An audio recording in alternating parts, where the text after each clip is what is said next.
पटना के कारगिल चौक पे एक लड़की का शव लेकर लोग प्रदर्शन करते रहे। तमाम प्रकार की मीडिया रही, तमाम प्रकार के पुलिसकर्मी रहे और तमाम प्रकार के वहाँ प्रदर्शनकारी रहे। वो अपनी बात कहते रहे कि हमें इंसाफ चाहिए। आपको बता दिया जाए कि वो बात इसलिए कह रहे हैं कि हमें इंसाफ चाहिए। वो अपनी बातें इसलिए रख रहे हैं क्योंकि पुलिसकर्मी का यह बात कहना है, पुलिस अधिकारियों का यह साफ साफ बात कहना है कि यह साधारण मौत है। वहीं जो प्रदर्शन करने वाले लोग हैं वह साफ साफ अपनी बातें रख रहे हैं कि यह साधारण मौत नहीं है, यह हत्या किया गया है। आपको बता दिया जाए कि पुलिस अपने बार बार यह दावे कर रही है, पुलिस अपनी बार बार यह बात रख रही है। स्टूडेंट के पास से पूरी जांच करने के बाद तमाम प्रकार की नींद की गोलियां पाई गई और तमाम प्रकार की चीजें पाए गए, जिसके द्वारा यह साफ साफ जाहिर हो रहा है कि यह साधारण मौत है, कोई रेप नहीं हुआ है। और डॉक्टरों द्वारा यह साफ साफ पता चला है कि इस पे कोई किसी प्रकार का ऐसा निशान नहीं जिससे साबित हो पाए कि यह रेप है।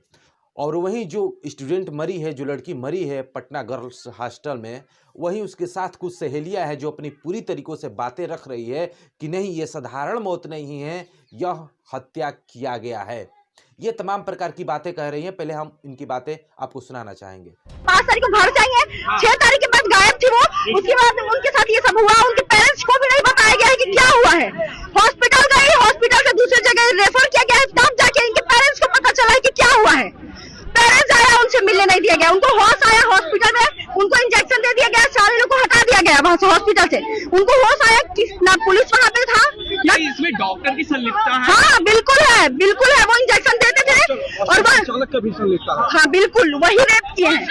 हॉस्टल में मालिक का बेटा ही रेप किया है। अब ये सब का कोई फायदा नहीं है क्योंकि वो बॉडी चला गया है और बॉडी और जो आए थे एसपी वो भी मिल चुके हैं। उनको पैसा अच्छा खासा मिल गया है, वो बिक गए। वो तो पढ़े लिखे है ना, वो तो हमारे जैसे कभी स्टूडेंट रह चुके हैं, तो उनको तो वो समझना चाहिए था। कल उनके साथ हुआ, आज हमारे साथ हो सकता है। आज मतलब हमारे साथ कभी भी कुछ भी हो सकता है और हम लोग ऐसे रोड में पड़े रहेंगे, फिर एक बार आदमी जला देगा। एसपी साहब तो कॉन्फ्रेंस में पहले ही जब कहिए जान खा लिया। हम लोग उनकी दोस्त। ये जिस तरीके से अपने प्रमाणित रूप से अपनी बातें रख रही हैं कि यह रेप किया गया है, रेप के द्वारा ही यह अंजाम दिया गया है और इस प्रकार से इसकी मौत हुई है। और वहीं पुलिसकर्मी का यह साफ साफ कहना है कि यह साधारण मौत हुई है। ये 9 जनवरी को चित्रगुप्त नगर थाने में एक सूचना मिली थी कि एक बच्ची जो 18 साल की है वो हॉस्पिटल में कोमा में है और उसके परिजन उसके साथ मारपीट और सेक्सुअल असॉल्ट का शिकायत दर्ज की। उनकी शिकायत पे विधिवत जो है एक एफआईआर संख्या 14/26 चित्रगुप्त नगर थाना में दर्ज की गई है। अब तक के जांच से जो सामने आया है, डॉक्टर का कहना है कि उनके ऊपर सेक्सुअल असॉल्ट नहीं किया गया है। बच्ची के रूम से हम लोगों को नींद की ढेर सारी गोलियां बरामद हुई हैं। मेडिकल हिस्ट्री देखने से डॉक्टरों का कहना है कि उनके द्वारा बल्क मात्रा में नींद की गोली जो है वो खा करके आत्महत्या की कोशिश की थी। और उसके साथ साथ डॉक्टर का कहना है कि उनको मियादी बुखार भी था। उनका कंडीशन जब बहुत बिगड़ा तो उनको प्रभात हॉस्पिटल जो कदमकुआ में है वहाँ से मेदांता शिफ्ट किया गया था, जहाँ पे आज सुबह उनकी मृत्यु हो गई। वजह क्या था सर? उस बारे में हम लोग जांच कर रहे हैं, पर जो प्रथम दृष्टया है डॉक्टर के द्वारा इनकार किया गया है, लिखित में भी दिया गया है। वीडियो पे भी ई साक्ष्य पे उनका बयान डॉक्टरों का दर्ज किया गया है। जो नईम की डॉक्टर थी उनका कहना है कि बच्ची के साथ सेक्सुअल असॉल्ट नहीं हुआ है। प्राइवेट पार्ट पे किसी तरीके का चोट, जख्म या कोई भी असॉल्ट का कोई साइन नहीं मिला है, बट बच्ची के कंधे पे चोट का निशान है। बच्ची अपने रूम के अंदर बेहोशी की हालत में मिली थी जब वो हॉस्टल में ब्रेकफास्ट के लिए और लंच के लिए नहीं आई, तो जो उसकी संचालिका है उनके द्वारा और वहाँ उपस्थित अन्य लोगों के द्वारा दरवाज़ा ज़बरदस्ती तोड़ करके और उनको देखा गया, अंदर लोग बेहोशी की हालत में मिली। वहाँ से उनको हॉस्पिटल लेकर के जाया गया, जहाँ पे वो तब से ही बेहोशी की अवस्था में थी। उसी में वो कोमा में चली गई और उसी से आज ये दुखद सूचना हम लोगों को प्राप्त हुई। वहाँ सीसीटीवी का हम लोग फुटेज जो है पीछे तक का अवलोकन किए हैं।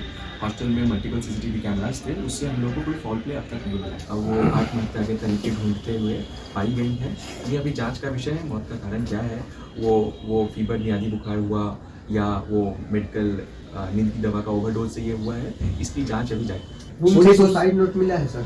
नहीं, उनके रूम को अच्छे से खंगाला गया है, ऐसा कोई नोट नहीं मिला है। बच्ची नीट की तैयारी कर रही थी और वहाँ पे सब कुछ सामान्य पाया गया। पुलिस नींद की दवा जहाँ से लाई बच्ची उसका पता लगाएंगे? बिल्कुल बिल्कुल, हम लोग उसका पता लगाएंगे, कहाँ से खरीदी, किस परिस्थिति में बच्ची नींद की दवा का इस्तेमाल कर रही थी। जो भी उस पर लीगल एंगल है, सारे एंगल से हम लोग जाँच करेंगे और जो भी कार्रवाई होगी सुनिश्चित होगी। इन दोनों मुद्दों पे कोई आंसर साफ साफ निकल कर नहीं आ रहा है, ना ही बिहार पुलिस इस पे तमाम प्रकार की एक्शन ले रही है कि आखिर क्या है, कैसे इस लड़की की हत्या हुई। आपको बता दिया जाए कि जहां भारतीय जनता पार्टी अपने 100% से यह दावा करती है कि कोई हत्या नहीं होगा, कोई रेप नहीं होगा, कोई चोरी नहीं होगा, कोई डकैती नहीं होगा, किसी प्रकार का कोई कुछ नहीं होगा, जहां सम्राट चौधरी अपनी बड़ी बड़ी बातें रखा करते हैं, वहीं सम्राट चौधरी का पुलिस यहां पर आती है और लाठीचार्ज करती है और अपनी साफ साफ बातें यहां पर रखती है कि ये जो है यह साधारण मौत है। वहीं प्रदर्शन करने वाले लोगों को यह साफ साफ बात कहना है कि इसे रेप किया गया है लड़की को और हत्या किया गया है, यह कोई साधारण मौत नहीं है। हालांकि यहाँ पर पुलिस अपनी बातें रख रही है और वहाँ की जनता अपनी बातें रख रहे हैं, लेकिन इसका साफ साफ पुष्टि नहीं हुआ है कि इस लड़की की हत्या या मौत कैसे हुई है। यह अभी पूर्ण रूप से ओपिनियन तरीकों से जनता के सामने नहीं आया, चूंकि डॉक्टरों द्वारा यह बात कहा जा रहा है कि इस पे किसी प्रकार का रेप का कोई आरोप नहीं है और इस लड़की के साथ कोई रेप नहीं हुआ है, यह साधारण मौत है। और वहीं वहाँ की जो स्टूडेंट लड़कियां हैं और वहाँ के जो प्रदर्शनकारी है अपनी बातें तमाम प्रकार की रख रहे हैं। ओपिनियन तरीके से कोई पुष्टि नहीं है। कई लोगों को इसमें यह बात भी कहना है कि सब मिले हुए हैं और इस केस को शांत करने की प्रयास किया जा रहा है। क्या हम यह कह सकते हैं कि इसे दबाने का प्रयास किया जा रहा है या यह साधारण एक मौत है? हम इस पे क्या कह सकते हैं? अपनी राय हमें जरूर साझा करें और इस लड़की की मौत या हत्या कैसी हुई, अपनी राय हमें जरूर साझा करें और हमसे जुड़ने के लिए हमारे चैनल को सब्सक्राइब जरूर करिए। अगले टॉपिक पे आपसे मिलते हैं, तब तक के लिए धन्यवाद। जय हिंद, जय बिहार।